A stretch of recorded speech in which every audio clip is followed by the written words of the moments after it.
Тэгээ энэ хүлэмж болохоор яг гүзээлцэгний дандаа суулгацал зөвхөн энд ердөөсөө жимс авахгүй гэсэн. Одоо нэг цэцэг байхгүй тий.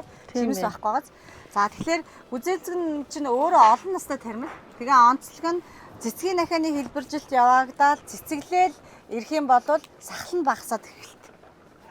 Тэгээд хэрвээ цэцгэлж явах үед нь сахалт зэрэг тавиа явчих юм бол жимснийхэн чанар муудаа явчихдаг. Тэгэхээр би өөрөө жимс таварын ургас авах гэж байгаа бол тусдаа.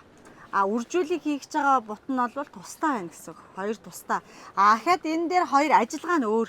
Энэ таварын ургац авж байгаа гүзээлцэгний арчилгаа суулгацсных өөр байгаа. За тэгэхээр эхлээд би суулгацсныхыг нь хэлж өгье. За тарихтаа болохоор юуны урмал хоорондын зайг нь суулгац байжуулахдаа бол 20-оор тарьж байгаа. Хоорондоо тийм ээ зайтай тарьж байгаа гэсэн. За тэгээд 20-оор тариад ирэхлээр нэг бутнаас одоо ингээд сахал үүсэж байгаас ерөнхийдөө нэгээс 2 буттай л байлгана гэсэн. Их ургамлаа. Энэ голоор тарьснаа дандаа их ургамл гэсэн. Ийшээ төлүүд нь ургаж байгаа гэсэн.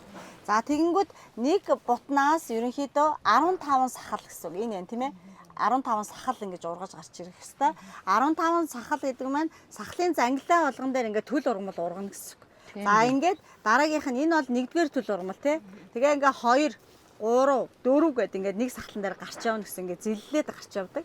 За тэгвэл одоо юу ангуудаа нэг сахлан дээр 3 төл хамгийн дээдлэн суулгана гээд хамгийн сүүлийнхийг нь болохоор яг ингээ хаваа ичнэ. Тэгэхээр цаашаа урахгүй гэсэн үг тийм ээ. За тэгээ эхлээд ингээ агаар зүгээр унжуулад ургуулна бүгднийг зэрэг өдөр уртсаад одоо хавар өдрийн уртсаад эхэлдэг үе гэдэг тэр үеэс ахгуулаад энэ сахалны ургалт эрчимжиж эхэлдэг. За тэгэхээр эрт одоо өөрөө хүүтэн төсвөртэй учраас 5 сарын их гээл тарилтаа хийгээд их ургамлынхаа тарилтыг хийгээд эхэлчих хэрэгтэй. Тэгвэл тэгэл 5 сарын сүүлээс ахгуулаад энэ сахалнууд ингээл зэрэгцээл гарч ирнэ. За тэгээд огт одоо цэцэг байлгаж болохгүй цэцэгнүүдийг бүгднгийн одоо танаж өгнө. За тэгээд жигд ингээ сайхан юунууд сахалнууд ч ургаж гарч ирээд нэгдүгээр төлүүд, хоёрдугаар төлүүд гэдэг ингээ ургаад гараад ирнэ. За ингээ хоёрдугаар нэг сахалн дээр хоёрдугаар төл ургамал ургаж гарч ирсэн үеэс ахгуулаад одоо хатгаж өгнө гэсэн. Хөрстэйгээ хатгаж өгнө. Хөрстэйгээ хатгаад өгөнгөт одоо энэ агаартай ахтаа бол ингээд ийм агарын үндснүүд агаас ийм цагаан үндснүүд гарч эхэлнэ. Энэ бол хөрсөндөө жоохон чигтэй хөрсөн дээр л ингээл очоод байрлах юм бол шууд доошоо явах цагаан үндс авч ургана гэсэн ийм үе болцсон байгаа гэсэн үг байхгүй. За тэр үед нь болохоор ингээ хатгаж өгдөг гэсэн үг.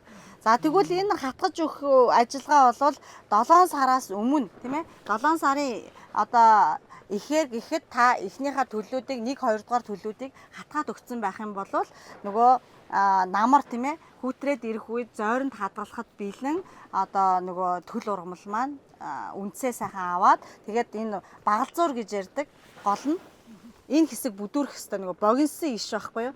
Энэ богинсон иш багалзуурын хэсэг болохоор бүдүүрээд 0.8-аас 1 см-ийн ийм диаметртай болсон байх үед бол хамгийн сайн зойронд хадгалтаа. Төлөн дээр одоо ингээд төлүүдээ хатгах чинь тийм үү? Тэгвэл энэ навчны таналтыг бас байнга хийж өгнө. Одоо ингээ харахаар зарим навчин ингээ босоо, зарим нь ингээ хөвтэй байгаас. За тэгвэл энэ хөвтэй навчнаар болохоор хөгшин навч гэсэн. Одоо үүргийг гүйцэтгэсэн. 1 2 3 гэдэг ингээд 5 навч яваад 5 навч ургаад ирэнгүүт 6 дахь навч голоосоо яг 1-р навчны эсрэг талд гарч эхэлдэг. Тэгвэл юу гэсэн үг вэ гэхээр нөгөө хамгийн түрүү нь ургаж исэн навч маань ингээ хөвтөж эхлэн гэсэн үг тийм ээ. Өөрийнх нь дараагийн залгамж навч гараад ирсэн учраас тэгвэл энэ навч маань одоо үүргээ гүйцэтгэсэн гэсэн байх шаардлагагүй.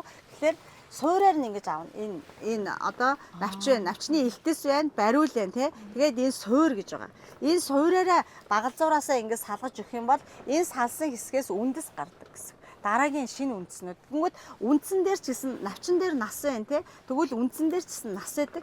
Тэгвэл энэ үндэсний хувьд үүснэ үндэс 50 хоногийн настай гэсэн. Хөгшөрч чинь гэсэн үг тийм ээ. Тэгвэл нөгөө шингээж авж байгаа ус эрдэс байцын хэмжээ муудаж эхэлдэг учраас дараагийн шинэ үндэснүүд гарах ёстой гэсэн үг. Энэ хөрсөн дотроо тэрийг нь одоо сайжруулахын тулд энэ юун дээр гүзээлцгэн дээр болохоор навчны таналтыг ингэж заавал хийж өгнө. Тэгэл нэг бутан дээр ерөнхийдөө 5-аас 6 навчил байхад болно гэж ингэж тооцсон. Их ургамал бол 5 гэсэн шүү дээ тий. Тэгвэл энэ төл ургамал дээр бол навчны таналтыг байнга хийж өгөөд ижлэгэн суураар нь ингэж аавна.